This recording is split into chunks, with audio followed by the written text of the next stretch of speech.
The Nigerian Electricity Regulatory Commission, NERC, recently announced the unbundling of the Transmission Company of Nigeria, the TCN, with the establishment of the Nigerian Independent System Operator of Nigeria Limited, NISO. This decision follows the enactment of the Electricity Act 2023, which provided more precise guidelines for the incorporation and licensing of the independent system operators, the ISO, and the transfer of assets and liabilities of TCN's portion of the NERC. Also instructed the Bureau of Public Enterprises to incorporate a private company limited by shares under the Companies and Allied Matters Act, CAMA 2020, by May 31st, 2024. The newly formed company, to be named the Nigerian Independent System Operator of Nigeria Limited, will assume the market and system operation functions outlined in the Electricity Act and TCN System Operation License. According to the NERC, NISO will also manage all assets and liabilities related to market and system operation on behalf of market participants, consumer groups, or other stakeholders specified by the Commission. It will also negotiate contracts for ancillary services with independent power producers and successor generation licenses and fulfill other market and system operation related obligations previously held by TCN. We're basically doing what the TCN, was doing. So, of course, we will be talking about the impact of power reforms, going on in the country. This is a decision that is being made by the federal government in order to improve the power sector. So now we have in the studio our guest, Mr. Kingsley Odo. Via Zoom, I beg your pardon. We have our guest via Zoom, Mr. Kingsley Odo. He is the founder of the Synetics Technologies Limited and Climax Group of companies. Joining us to dissect this situation. Also, he was the technical advisor to the former Minister of Power. Good morning, Mr. Kingsley. It's good to have you. Morning. Thank you for having me. Of course. I hope not enough. No, of course, you are loud enough. All right, so let's talk about this unbundling. For an average Nigerian, hearing this, there seems to be a lot of terminologies that is not really clear. So could you tell us what the unbundling of the transmission sector of the nation's power sector means? Thank you very much once again. So on Friday, we read the news that the TCN has been unbundled. And thereafter, there's been a lot of work, all kinds of implications. Let's go to the crux of the matter.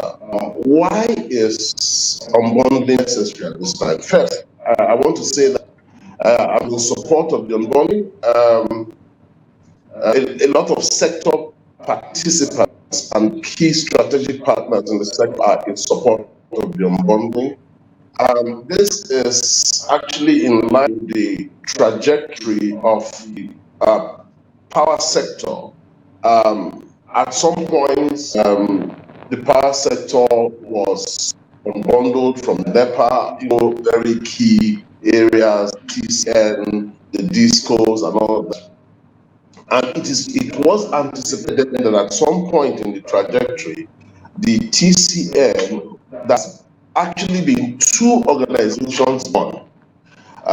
So you have the TSP, which is the transmission set provider, and you have the ISO, which is the independent systems operator.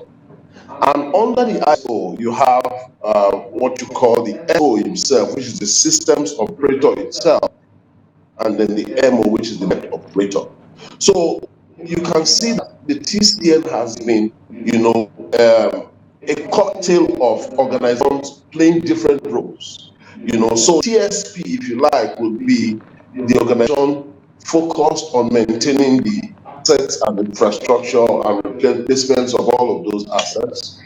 While ISO was playing two roles: net operator, which is contracting against bringing in new participants or participants in the market. And then, of course, you also have the role of scheduling and dispatch. So this has been the core role or functions, if you like, TCN in the last number of years. So today, in the trajectory of the market, TCN should have been unbundled way back. The reason is you have the ISO who is supposed to be the policing and if you like, censorship of every participant in the market. Suddenly they were subsumed under the TCN, and therefore, if you have someone who is supposed to be in sanctioning roles and all of this in the market, and suddenly that person is now under an organization that is supposed to be sanctioning, it will never be able to play that role because I am under an organization that is supposed to, quote unquote, me to function or to exist. So it is a very welcome development, and we want to thank NERC for taking this very bold step in unbundling the sector. So it's a welcome development. So you see now that clearly all the departments or all the structures, organizations within the TCN will play their roles without any fear or favor. It means that ISO can sanction TSP now if they err in the market, as also they'll be able to sanction other participants in the market should they err in the market. So it's a very welcome development. Based on the statement released by the NERC on the unbundling, one of the things that they made mention of is saying it would be the job of this new branch, that is the NISO, to also favor the consumer group. So let's talk about the impact of this bundle to an average Nigerian suffering from power supply crisis that is affecting businesses and other aspect of life. What is the impact of this decision on an average Nigerian? So you will see a more responsive energy sector. You will see a more accountable energy sector. The reason is when you err as a market participant, the organization that deals with that first line is the ISO. So because ISO puts together all the market participants. So as I petition NEC, for example, I should be able to come down to ISO and ensure that whatever the issues are as a market participant, the ISO is able, or now NISO, if you like, Nigerian Independent Systems Operator, used to be ISO, Independent Systems Operator. So the new company that we now is now NISO, Limited, which is Nigerian Independent Systems Operator Limited. Now, that organization is able to sanction market participants. For example, if a disco is erring at the point of whatever, maybe at the feeder level, I am able to petition and the immediate sanctions can be meted out by ISO or the NISO in the new that we are calling it. So the sanction market participants, they're able to tell you, you should out of the market for 6 months or whatever it may be. Now they have the statutory responsibility.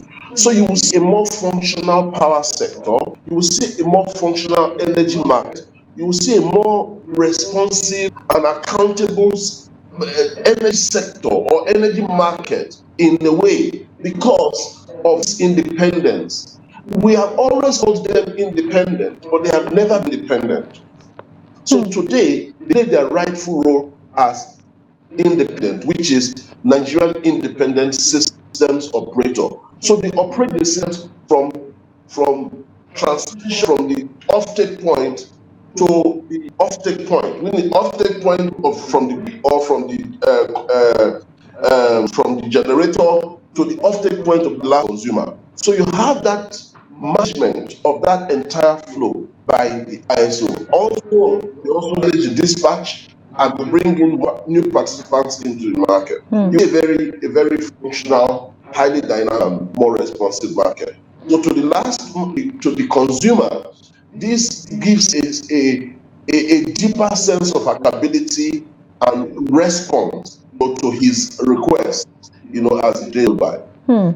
All right, let's talk about, potential risks and challenges of this. I mean, everything that has an advantage might have a bit of concern or disadvantage. We've seen, just like you mentioned earlier, the past years, how there was unbundling of this, and the Nigerian government did all of this from the discos, gencos, hoping that there would be, a great reform that would favor the country. But then there is still a lot of situations, facing the power sector, and Nigerians are still not feeling the impact of this change. So, will this really work? This, unbundling, and what are the potential risks and challenges that could affect this?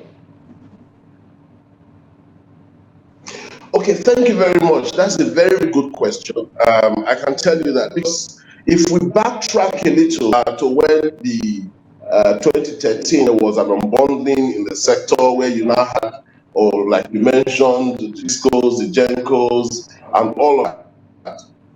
I want to say that if a process of unbundling is very transparent, then it will deal with the salient issues from the beginning. And you and I know that the unbundling process of 2013 had a lot, that should have taken place at that time. Meaning that there was no clear technical. It was not a technical analysis, but it was a mix of technical and political. And when you have these kind of scenarios, you would have cracks in the wall. So I would speak clearly to today's unbundling. The historic unbundling has happened. We're trying to mend the cracks and deal with situations that were found out. But I think over time it will be dealt with. I'm very confident the sector will reset itself.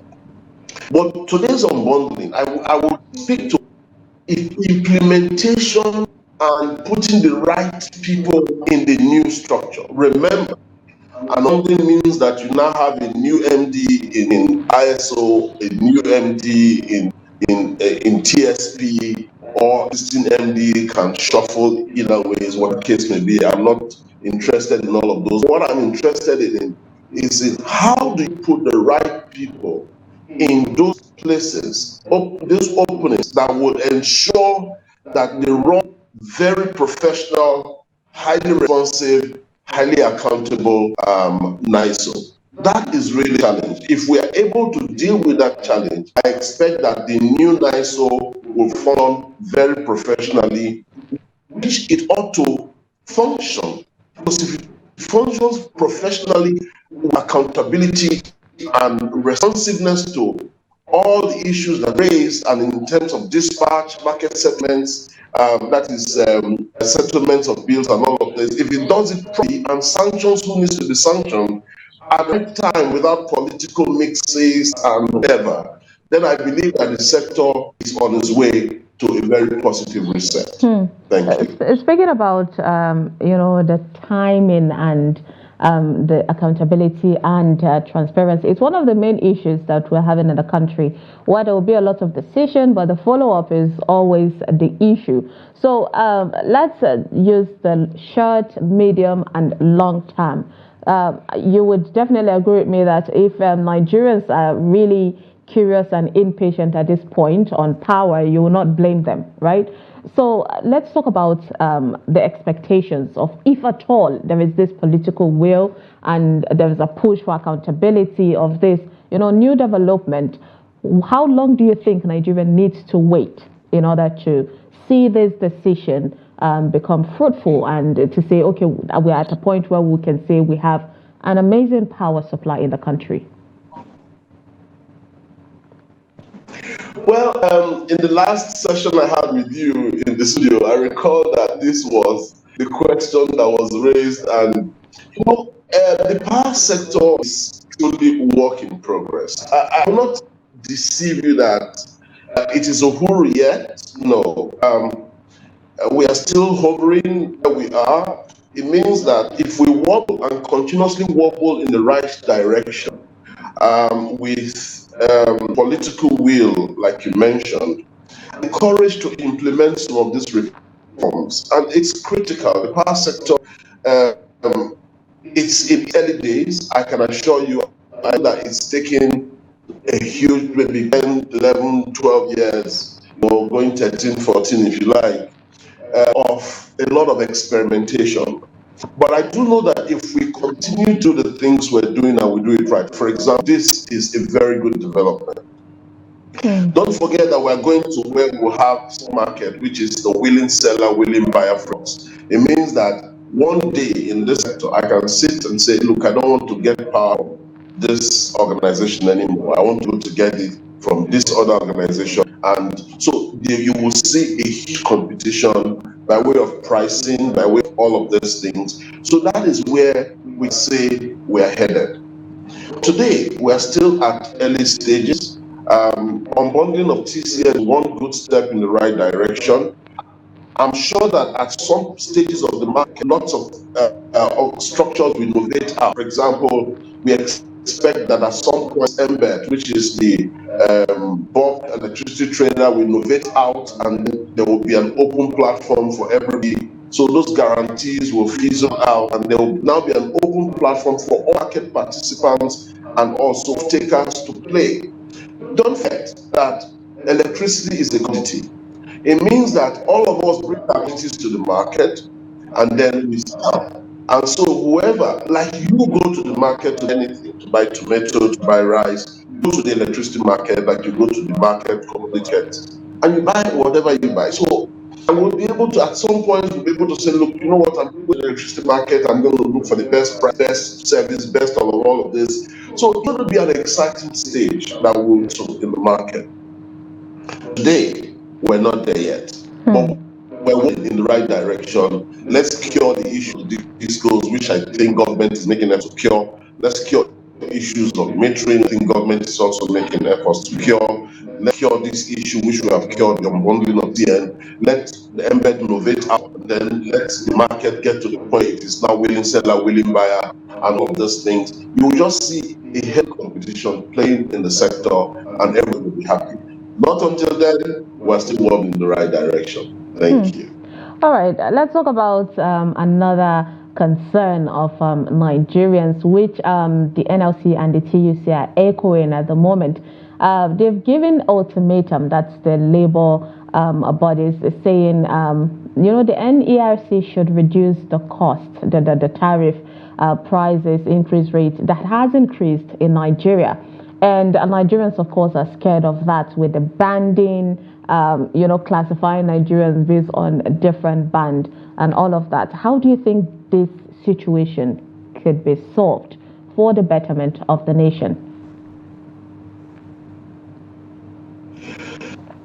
I can tell you, it's a very it's a challenging situation. Believe me, from the point of view of the consumer and the point of view of the business people in the sector. Okay, so I will move myself and deal with the issues. Even though I'm a sector player, let me just do a spectrum so that you can understand the challenges on the government side and the challenges on the consumer side. Now, today, the price of electricity is subsidized very heavily. I mean, whether you like it or not.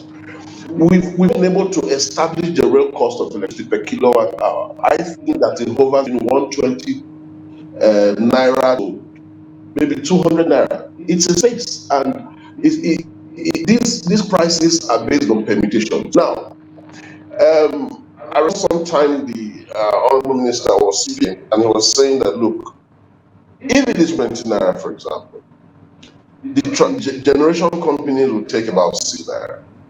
Maybe the transmission company will take maybe 20 naira or so, and the balance will go to the generation company. So But today, it is seen at, it has been seen between 58 to 65 naira per kilowatt hour. So you see that it's a huge impact on government. And when you look at that, it's in a year, it's about over 3 trillion naira of subsidy. Who can survive that kind of impact, especially when there are other sectors begging for attention? Now, let's come to the consumers. The truth of the matter is that the consumer does not have the wherewithal to buy energy at price because of the adverse issues and challenges, economic issues that we're having in the nation.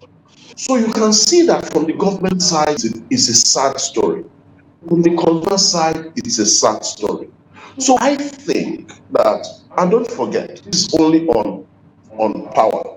There is also subsidy on fuel and all of those subsidy regimes and all kinds of issues that are being handled, multifaceted challenges that the government is trying to deal with.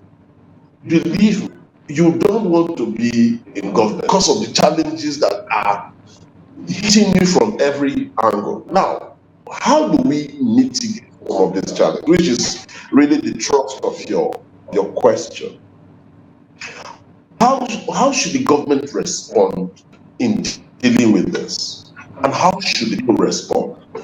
Now, government has dealt with this in a way that it makes some sense. I'm not saying it is perfect, but there are a lot of people who, these bands have existed before band A to band E, I think A, B, C, D, E. I think I'm correct. Now, these bands have existed and they've been existing in all the discos. So what government did, or what NERC did, okay, the guys on band A who are really the heavy users of electricity, let them pay, I think it's about 105 naira per kilowatt hour or so. Yes, I think they're about. And is it 225? I think it's 225. Yeah, 225,000 naira per kilowatt. And based on this, B to E will remain at the same price regime. And let us see the tariff, cost of tariff, and let's see, it's an experiment. I read yesterday, I heard, I don't know whether it's true, that it's been reduced from 205 to 206. Whether it's true, I'm not sure. The point is, it's an experiment that when we implement that, we'll be able to see the heavy users who really are heavy users. Trust me, those guys on Maitama and Sokoro, they are heavy users. I know there are lots of people in those brackets may not have, but the majority of people in those areas, or the Lake area, if you go to the Lagos area, the Ikoyi area and all of this, they typically be people on band A. And NEC is saying, look, for this band of people, let them pay right pricing, and then we can subsidize B to E. It's a step in the right direction because how will we continue to subsidize? I'm not in it anymore. But that subsidy has to be reduced in a way, because one day, truly, the sector will just collapse because gas is not paid for. Generation companies are complaining. I think they are owed over 4 trillion as we speak or thereabout. I'm not sure, because so it is a balancing act that all of us must look and say, look, let the A work for now. Let us see how it will affect the sector, and then we move on and on and on. I think government should really focus on empowering people so that they have enough money to be able to for electricity. That is another discussion for another. Indeed. I mean, I have two questions based on what you said. One is the fact that, not really a question, but Nigerians are a bit skeptical and fearful to the fact that this increase in tariff for band A could, in time, be generated to pass to even band B and other bands. There is that fear. I want you to address that situation. And also, the question I have for you is, how can we get to a point where we will stop paying subsidy on, power? Because we seem to be paying subsidy on a lot of things. Is there any way that we can at least get to a point to say, okay, we've stopped, we've actually developed our own, we're able to generate our own power? Okay, so thank you very much. That's a very interesting question. So there are various ways. It's a cocktail of energy mixes. So if you look at the grid and mini grid structures, which are downstream in the rural communities or somewhere in between, you will see that energy, even though priced from a solar perspective, which is about 200 naira or there for per kilowatt hour, the consumption of those people in those communities is way, way low. They just need light, they don't need ACs, they just power a radio, just very minimum consumption. So government must begin to use rural electrification agency and I think they're doing that largely, to create those energy mixes in the rural communities so that the heavy users will be in the urban areas, and then they can concentrate that energy in urban areas. Now, the off-grid and mini-grid will now be really functional in a way that is sufficient to deliver energy at that level. If you are pricing this base loads from the Gencos and all of this, pricing it to the rural communities, they will not be able to pay because they cannot cope with the pressure, especially with the economic pressure. So to answer your question, how can we come out of subsidizing electricity? Let me say this, that electricity, water, transport, they are essential social amenities that every government of the world must provide. So government cannot completely remove its eyes from what happens downstream in the electricity or in the petrol, which is the transport, in the road and all of this, and the water. Government cannot totally remove its eyes because those are levers that can affect the common very drastically. If you don't have good transport system, which is also pricing the fuel to power those systems properly, if you don't have good roads, if you don't have water systems that function properly, if you don't have electricity that is priced in a manner that the common man is not disenfranchised, then you're going to have, that's where government must critically look. They must have experts who look at these in the indices and indicate and levers so that there's a balance. There's no way government can cut off saying we cannot regulate the pricing of electricity because it is a major impact on all Nigerians or on any community for that matter. So it is a balancing act. It's empowering the people economically so that they can have money to buy electricity or buy some of these comforts that they require. But it is a balancing act. Government must put an eye on the economy, on the fuel, the transport systems, and electricity, because this affects the common man directly. So to remove government from any of this by way of handing off and not subsidizing any of this is like disaster. It's a huge disaster that would happen in any moment. Why? Because these are the things that affect the common, and therefore government must critically look at it with experts in a balancing role in ensuring that the economy moves forward. I don't know if I've answered that. You did. You did justice to that. I mean, speaking of a government ensuring that the power sector does not collapse in the country, you made mention of if there is political will and accountability, then this new decision of unbundling the TCN would favor Nigeria. So what do you think the role is of the government and these operators, that's the NISO or NISO as you call it, what do they need to play in order to succeed? you very much. So it is appointing us from on the government side. It's putting square pegs in squares and ensuring they bring in professionals who sector participants, sector players. Don't politicize this matter in a way because we have played politics with key sectors in this country and it has affected us, and the results are clear or they're there. So it's when government is courageous enough to play politics with key sectors of the economy, key sectors, bringing the right people.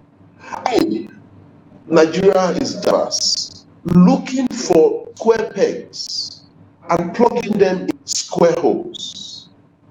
I'm looking for round pegs and plugging them in round holes. Who will ensure that they are granular enough in these people, the responsibilities given them is granular enough to deal with the very salient issues. And government should be courageous enough to play politics with all of this because when you bring round pegs to deal with square holes and bring people who don't understand issues of economy and issues of power sector to run in the sector or drive the sector or to deliver on key mandates of the sector, that is where you begin to have problems because they will take some months to learn the sector. When you're supposed to hit the ground running, you are dealing with issues of learning that. And this is not only for power sector, it's for all sectors. You bring the right kinds of people to drive various key strategic sectors economy so that you are able to, and the professionals you have put in there are able to look and deliver clearly, and you're able to hire them quickly if they don't also deliver on the bandwidths. Thank you. Indeed. Well, appreciate you and your time, of course, dissecting this situation for the Nigerian people, in order to understand exactly what is happening in the country. Appreciate you, Mr. Kingsley Odo, the founder of Synethics Technologies Limited and Climax Group of Companies, also former technical advisor to the former Minister of Power. Thank you so much for your time. Thank you for having me. It's been a pleasure.